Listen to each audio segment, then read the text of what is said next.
Assalamualaikum warahmatullahi wabarakatuh. Saya Ruzamala Maulida akan menjelaskan materi SKI kelas 11 MA dengan tema Daulah Abbasiyah. Berikut pemaparan materinya.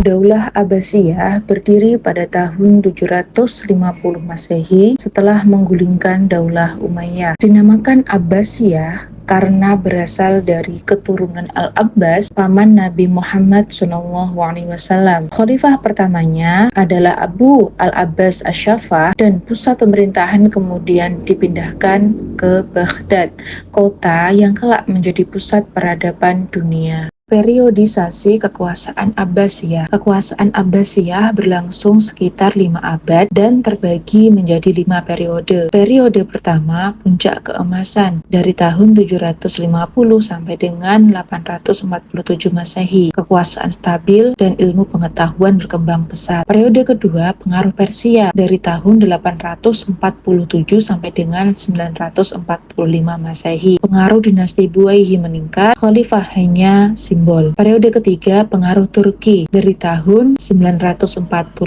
sampai 1055 Masehi. Dominasi politik beralih ke Turki Saljuk. Periode keempat, otonomi, dari tahun 1055 sampai dengan 1194 Masehi. Kekhalifahan kembali berperan, tetapi wilayah sudah mulai menyempit. Periode kelima, yaitu periode akhir, dari tahun 1194 sampai dengan 1258 Masehi. Kekuasaan melemah hingga akhirnya dihancurkan oleh Mongol.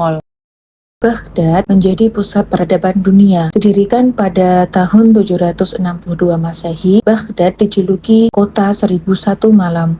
Kota ini menjadi pusat ilmu, perdagangan, dan administrasi terbesar di dunia, menyatukan pengetahuan dari timur dan barat.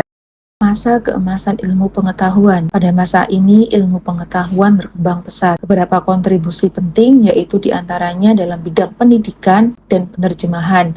Penerjemahan besar-besaran karya Yunani, Persia, dan India. Berdirinya Baitul Hikmah, yaitu pusat ilmu yang berfungsi sebagai perpustakaan, akademi, dan pusat penelitian. Ilmuwan terkemuka yang pertama yaitu Ibnu Sina, ahli kedokteran, penulis Al-Qanun fi At-Tib. Yang kedua Al-Khawarizmi, bapa aljabar dan algoritma. Yang ketiga Jabir bin Hayyan, yaitu pelopor ilmu kimia. Al-Farabi, filsuf muslim besar. Ibnu Khaldun, bapak ilmu sejarah modern.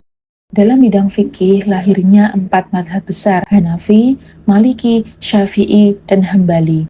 Dalam seni dan sastra, kaligrafi berkembang, pembuatan manuskrip maju, dan karya 1001 Malam disempurnakan. Penyebab kemunduran Abbasiyah terjadi karena kombinasi faktor internal dan eksternal. Dari faktor internal dipengaruhi oleh gaya hidup mewah para penguasa, konflik internal keluarga dan sektarian, ketergantungan pada militer non-Arab yang akhirnya menguasai kekhalifahan. Faktor eksternal dipengaruhi oleh perang salib yang menguras sumber daya, serangan Mongol tahun 1258 Masehi yang menghancurkan Baghdad dan mengakhiri kekuasaan Abbasiyah.